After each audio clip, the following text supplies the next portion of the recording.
Afternoon, everyone. Yesterday you would have noticed on Instagram that I posted a link or a story saying today I was going to make some old school bread. And what I did was I actually left one of the ingredients out as a mystery ingredient. So basically I'm in my home bakery here in Glenmore Park, a suburb of Penrith, and I'm here today. I'm just going to quickly whip this up. Basically, I'd like to acknowledge some people that will or possibly may be watching. Firstly, Terry Cross, the former head of Institute Bacon at East Sydney TAFE in New South Wales TAFE. Executive Baker, Mr. Paul Hollywood. And Chef Matt Moran, who has been doing a great job heading up the Great Australian Bake Off, which in my opinion is starting to make some changes in the trade. So basically what we've got here today, and you won't be able to see this too greatly here, I'll try and just move in a second. I'll just have to stop and adjust. Okay, so basically what we're going to be doing, and I'm sort of still here, basically we're going to be making a white bread, a traditional recipe from scratch. I have my flour in a stainless steel bowl here already. Basically what I like to do with my bowls on mixers like this is I will heat them up and sterilise them so that you get a good clean bowl and no contamination. So basically I've got my ingredients weighed up in ramekins here, and I'm trying to do this manually. I might actually take my phone out of the tripod. Okay, so I'm back again, and we're just going to start from the far end of my bakery. We have a LG microwave which actually has a prover feature on it. That there is Slam and Sam McKendry that used to play for Penrith. We have a few utensils on the bench. Coming further around, I've got a few things set up on a tray there, and I've actually got a tin or plastic tin that I've purchased from Big W. It is a Wilshire brand, and it is, according to the labelling, microwave safe. So basically I have my ingredients down here all pre-prepared in ramekins. This here is my ingredient that's the missing one. I've got a set of scales and going around a bowl over the back, a whole heap of knives and utensils, and a wonderful little mixer that I picked up for $75 at Kmart. So basically in my bowl, as I mentioned earlier, I've just got my flour. I've already mentioned how I prepare it.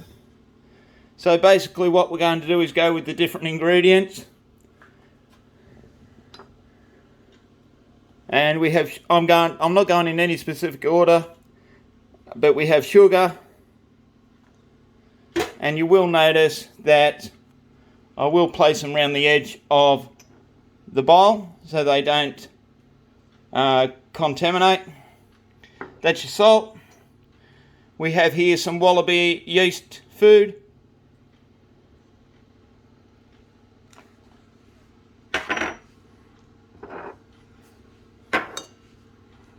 We have here some Superfry fat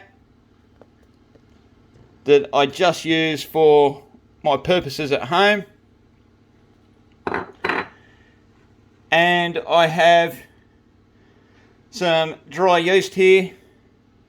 Now basically I'll give some advice, what I've found over 35 years of bread making and making different series of flavoured breads.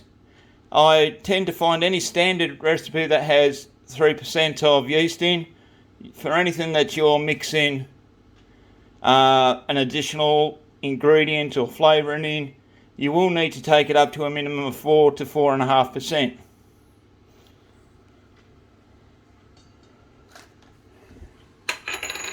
Okay, so that's basically everything in the bowl. I'm just going to stop for a second while I set my mixer up. I have my bowl set up now. The only ingredient that's not present is the mystery ingredient. On this mixer you go down to the side to start it off. I'm just going to give it a quick dry mix.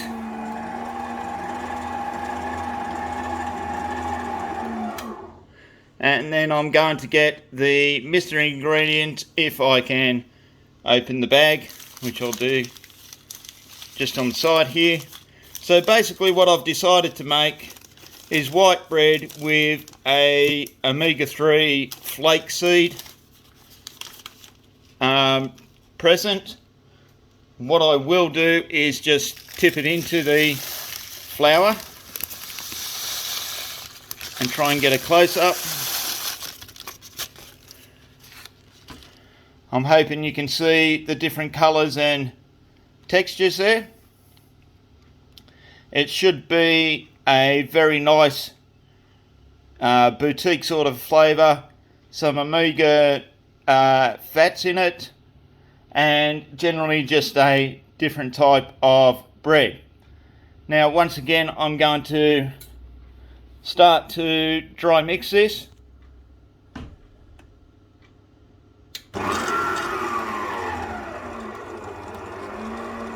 Okay, so I'm just going to start it off nice and slow.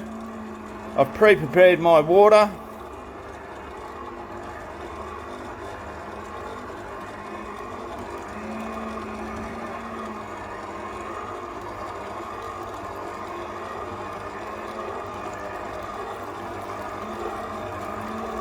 It should be running on about 60%, give or take, depending on the quality of the flour. In Australia we use Australian Standard wheat, which is regarded around the world as one of the most strong flours for bread production.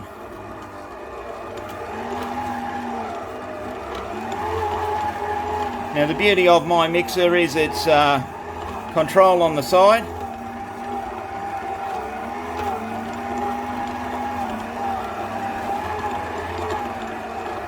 Now normally I would have someone here possibly helping me to film or just holding the camera for me.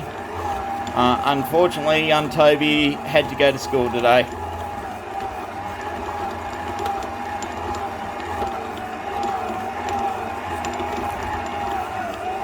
Now I always have a little bit of extra water after I've put in roughly what I believe I need, for the simple reason that in terms of making bread, the easiest ingredient to change or control is your water.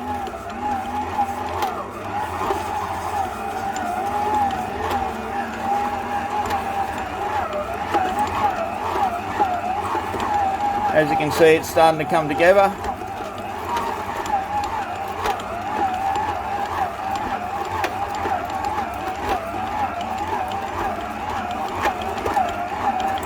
And it's taken a little bit more water than what I anticipated, obviously with the addition of the seeds.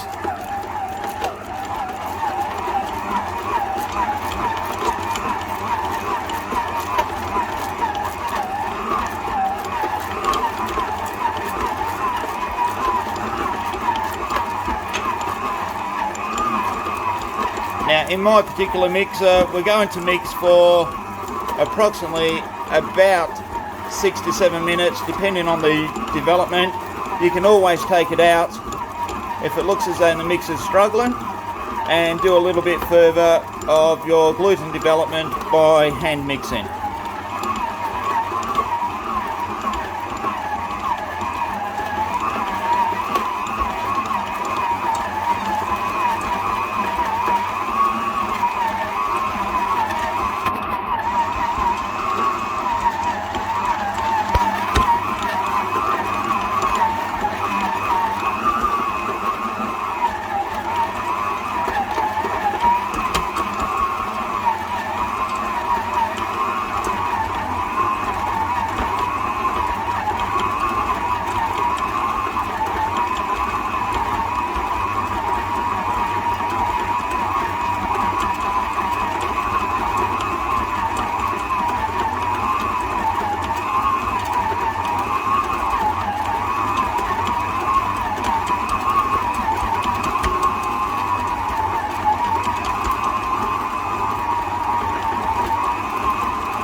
Now in a few seconds I'm going to stop the mixer, and if I need to mix it by hand I'm going to do so.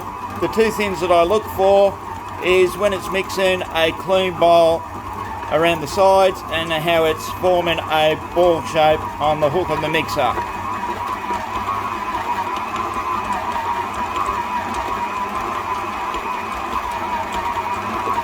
Okay, I think that'll do. I'll just pause the video for a second.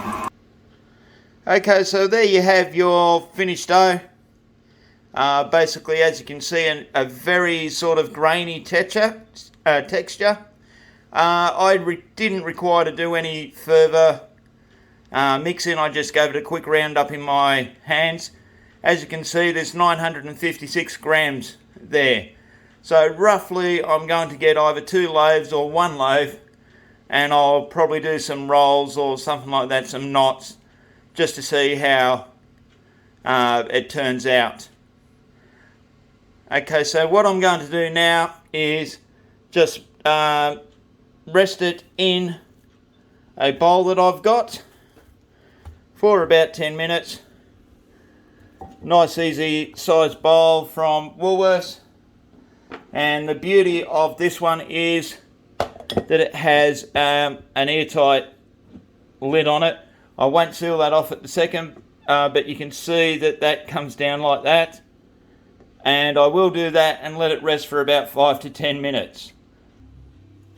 Okay, welcome back. I'll just try and get down here in midget position, but we're just about ready to go with this. We've basically got our container here. If you tend to have a look at that, it's just about, well, it's ridden up for about 10 minutes. As you can see, that's a good size dough. Just before I recommenced after our little break, I made sure that I used some hand sanitizer. Basically what I'm going to do now is scale it up. You will notice on my bench I don't actually use any flour. That's because many years ago I once got told that flour is for bacon and is very expensive.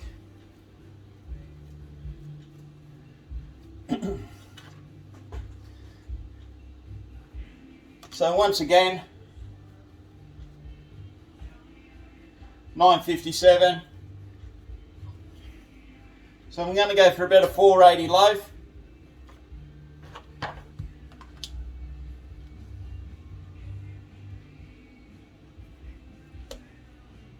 $4.81.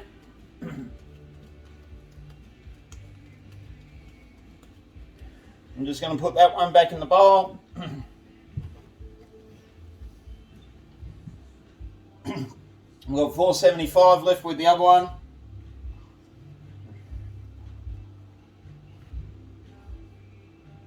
I'm going to go for about 5 or 6 rolls at 90 grams.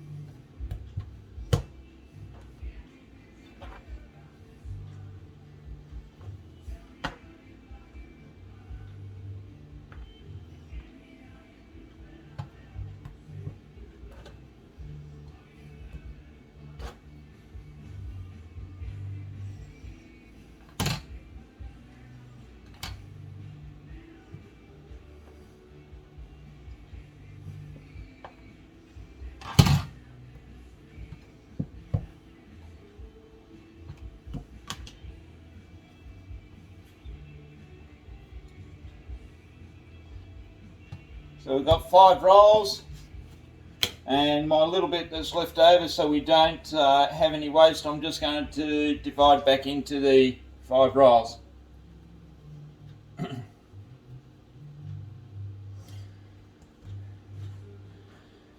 Now my rolls I'm going to leave just down here to rest. Actually what I might do is just quickly round them up or make them into an oblong shape. Very nice dough, very smooth. By doing this, what we'll do is we'll have easier shapes or easier dough pieces to make our doughs later. And what I'll do is I'll actually take my camera out again. So there we have the rolls ready to go. I've already put them on the tray that they're going to be baked on. I'll just leave them there to rest. I've got my microwave safe Wiltshire mould ready to go, all sorted. I've just got to spray that with some grease or canola spray, and then I'll just spray a little bit on there. I'm going to let that rest for another few minutes and I'll be back to finish it off. Okay, so I've given the products a secondary proof. Basically, as you can see here, I've basically got the rolls individual pieces that I had earlier.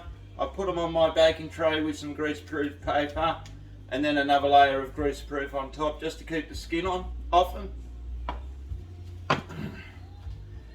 I have my mould here ready to go.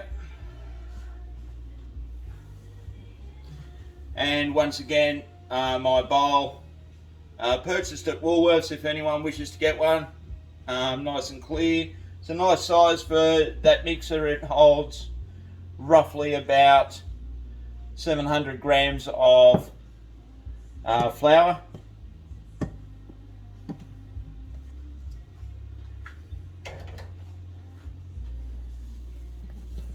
So we've got the dough here. Just going to rest on the bench for a second.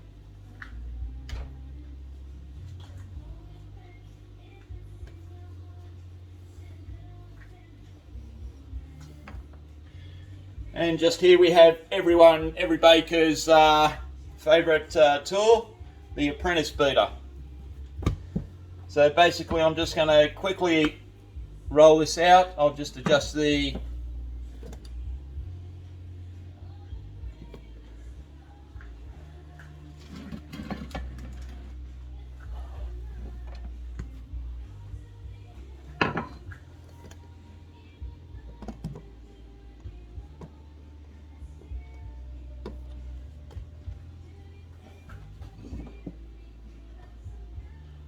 and it's not going to work a great deal there, so I'll just turn it off for a second. Okay, so there we have, there we have the dough piece, and I'm going to have to go.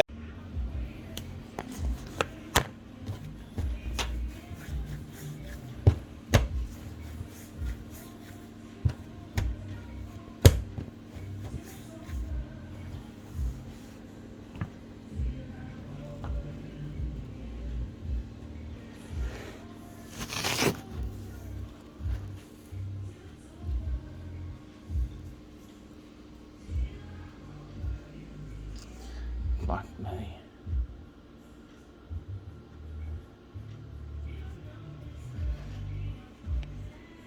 Okay, so there's the actual finished dough piece.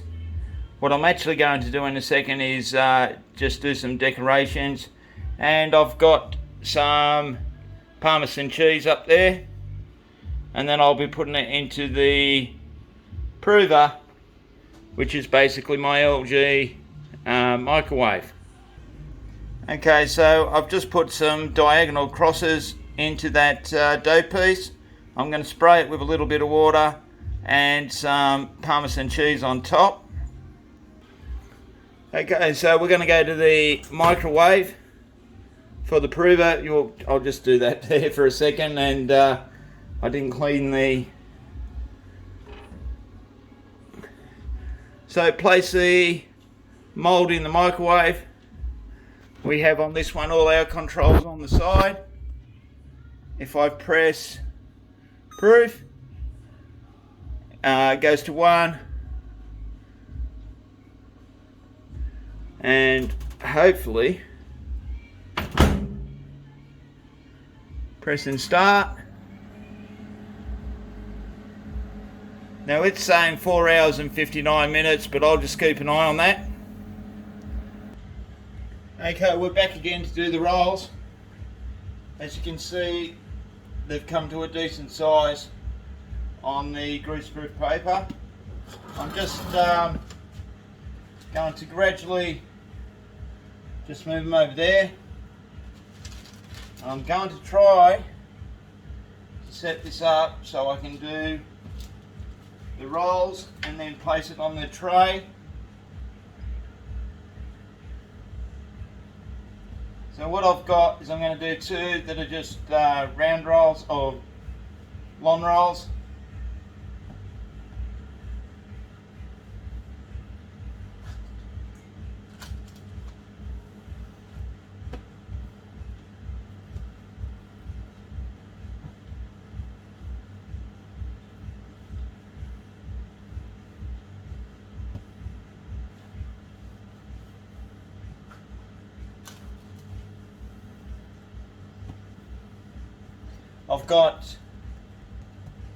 I'll do one as a knot.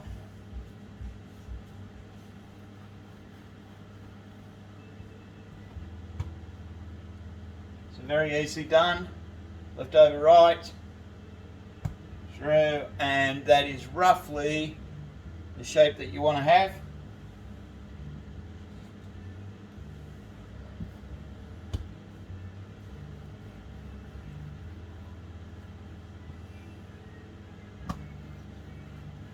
I'm going to do another one called a Staffordshire double knot, which is basically one piece of roll, your dough rolled out like that.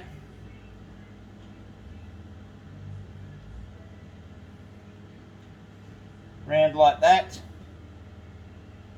And roughly the same way the other way. And you end up with a shape like that. And for my final piece,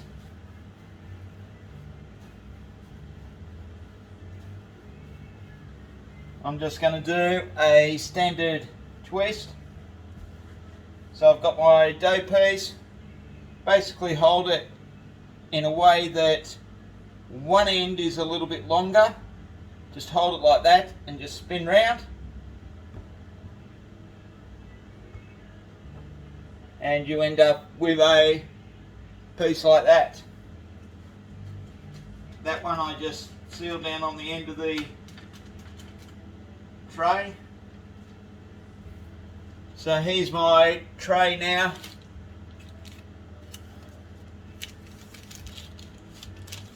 With the different shapes on it.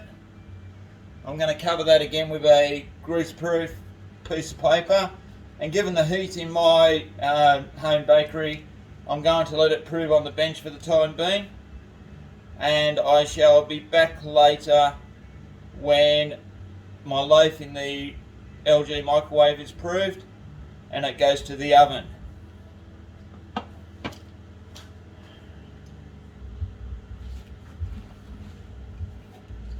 So if I just go back to showing you what I've done with the rolls, I've actually put some pre-baked finishes on them. On the knot one down the front, or Staffordshire knot, I've got ginger. On the ordinary knot, I've got poppy seed. On the twisted loaf is Parmesan cheese. And if I go over here, I've got a black pepper. And this one is just poppy seed.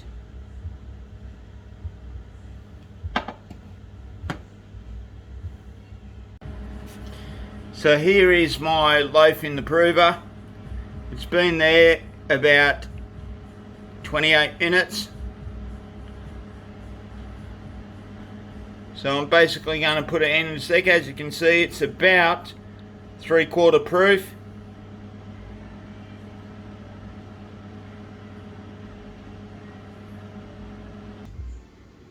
Okay, now that's just come out of the prover. Now what I'd like to say is it's the first time I've used such a process, and the dough skin is extremely soft, just as you would expect in a traditional prover. I'm just going to spray some water on that and I'll put it into the oven. If you can see it there, it's just gone in. I'm going to set it for... So my approved rolls, as you can see, they're just about ready. I'm about to put them in the oven. Approximately 190 degrees is fan forced oven, and I'm looking at about 15 minutes. So we've got one baked loaf in the Omega white grain. I'm just going to let that cool a little bit before I attempt to take it out. So there is our baked loaf. Good volume, good shape, great colour, and it's on an elevated baking cooling rack at the moment, and we'll have a little bit of a look later on. Okay, so there we have the finished products. I'll cut the loaf in a few minutes and just see how we go. So there's the final loaf. Nice soft crumb, very close crumb, and a fantastic taste. Crunchy and a little aftertaste. I haven't tried the rolls as yet, but they've held their shape, which is very, very important, which is a good sign of your quality of your dough and the handling of your product.